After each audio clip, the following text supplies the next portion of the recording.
All right, we're back for the next game of this set, White Wolf 9 Lives.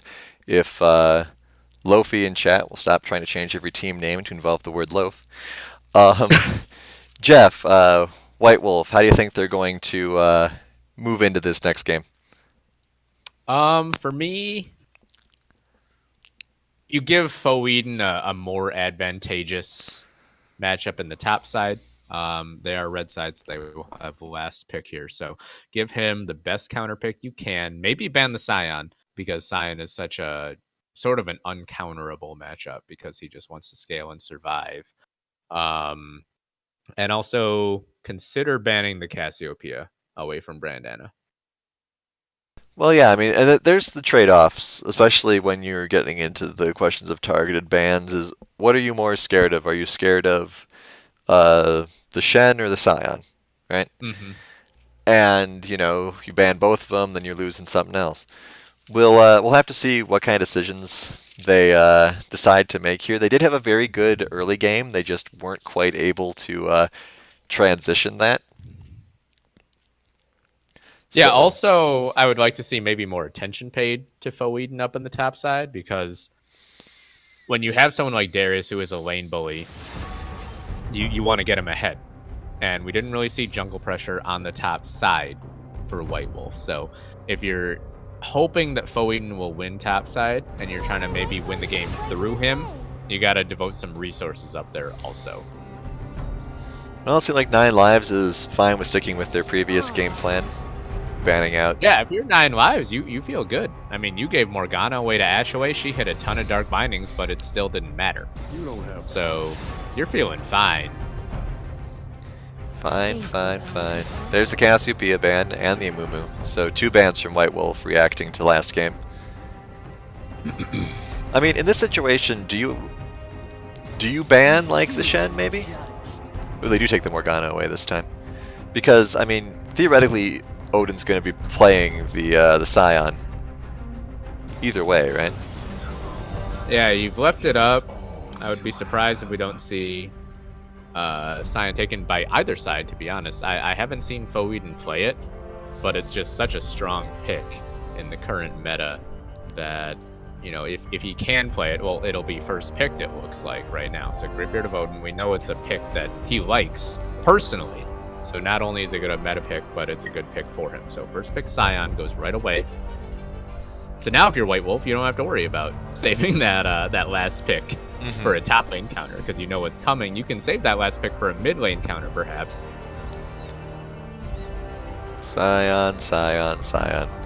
Alright, so we'll see what the reaction picks are here. I think maybe a support pick will come out. Oh, going straight for the top. Oh, good. I was afraid we were going to get another remake.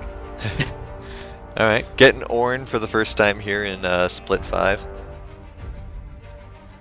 And possibly the Sejuani again. Didn't do bad last time. Just people weren't able to really capitalize on the ultimates that Soda was throwing out. Yeah, and Arcane Soda had a good game on Sejuani last week. So we know it's something that he is fully capable on. You know what I dislike the most about Nine Lives being out of order? It's that they aren't out of order in a creative way. Like, they could be reverse out of order, with like the support pick first or someone like that, but they're just shuffled all over the place, guys. At least do some originality. Like, they don't care. Don't even care.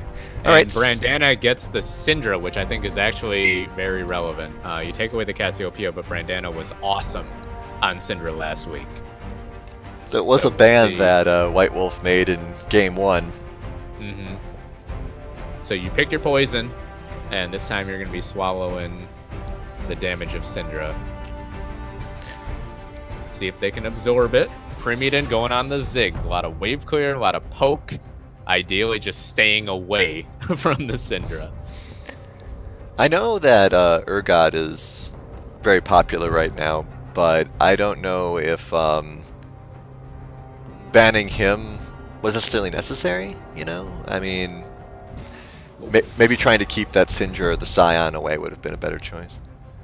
Yeah, I think especially if you're leaving the Scion up, knowing that Greatbeard of Odin is a very prevalent Scion player, you almost feel like, okay, if we leave the Urgot up and the Scion, they're probably going to take Scion.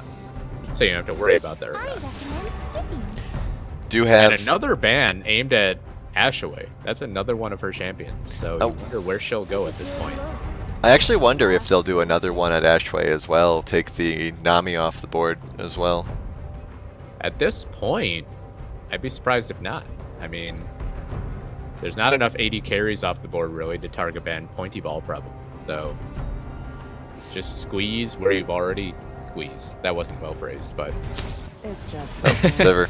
Alright, Prowler's saying I'm underestimating Urgot. Possibly, but at the same time I'm also... perhaps what I'm actually underestimating is Odin, because I figure for Odin, if he sees Shen or Scion available, he's going to jump on those rather than agree. Urgot. But, you know, maybe I'm wrong. Alright. I mean, we've had a 3-month break, so for all I know, Greatbeard of Odin has become an incredible Urgot player in the last 2 months.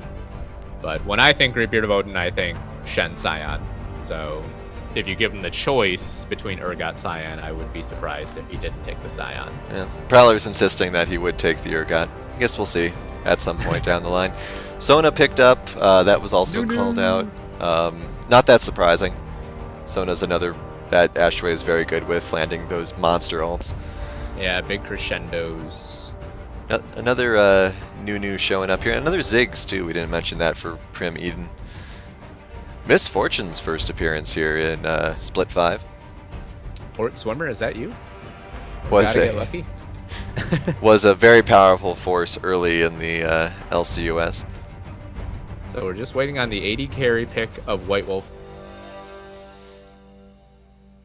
Will be the Ezreal. So a lot of poke annoyance from the White Wolf bottom side down here. Briho might have a pretty sad time in this bottom side, being a Braum against a double ranged lane, Yeah. both of whom have lots of poke. It makes him very useful, though. His shield will get a lot of... He's going to be pressing that shield button a lot. Yeah, and he can block. He can block Ziggs damage in team fights. I believe, yeah, Braum can block Ornn ultimate even. So There's a lot you of... you could definitely have a big effect on team fights in this game. 9 lives once again with a ton of initiation as well. They have the Braum ult, the huge snowball, Scion, of course. Really only Ornn and Sejuani's ults, I would say, for White Wolf.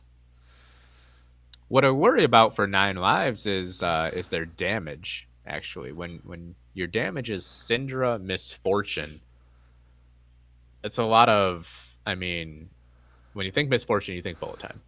If you don't land a good bullet time, you're sort of just trying to love tap people, get a lot of single attack damage out. And for Syndra, if you don't 100 to 0 somebody, you're not very effective the rest of the fight. And then you've got 3 tanks after that. So 9 lives, they're going to have to get ahead, I think, to be able to kill anyone in fights. Also a lot of immobility on the Syndra and the Misfortune compared to the Ziggs and the Ezreal. Yeah, great point there. And Ornn popped. How are you going to get away from that on those 2 characters? Well, we'll see how they decide to execute with that. Shouting out to the chat, even though Sig isn't here, doesn't mean we don't appreciate and recommend Twitch Prime subs to all those people out there. We also notice here that Arcane Soda is #1 in the cheers.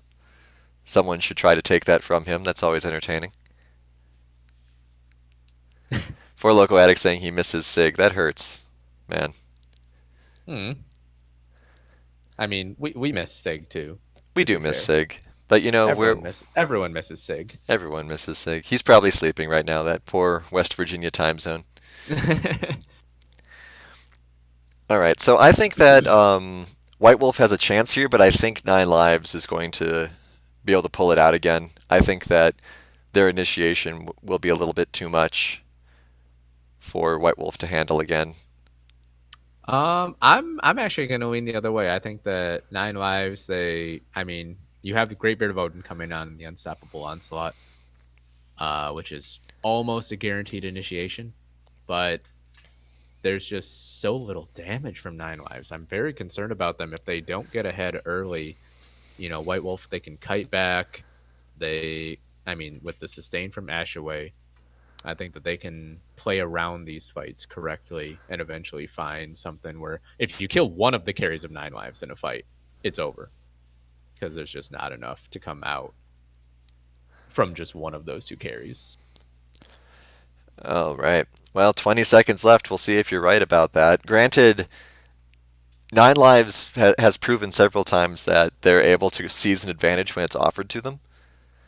So if they're able to get some of that tempo swing back with powerful carries like Syndra and Misfortune, they may not let White Wolf be able to take advantage of their focus damage. But we'll see what happens. Going right here, Nine Lives, 1-0 up. They've already secured their first point of the split, so that's got to feel good after going 0-2 last week. And for White Wolf, you got to keep pace. I always talk about it's such a sports cliche. You can't win a championship in week 2, but you can lose one. You can lose your playoff spot by having a 0-point week when you could have had a 1 or 3-point week. I'm feeling Nine Lives' skins here again. I like the coordination with Nunu and Mecha Scion. Well, they at least have 5 skins. Right. Which White Wolf does not. Oh, that was a very quick load again. Yo, you got some crazy good computers. We can't even Properly criticize your skins, guys. Come on. Thank God Skin Showdown isn't sponsored anymore. Trouble. Not to scare away sponsors. Please come back. But All right. getting into the game.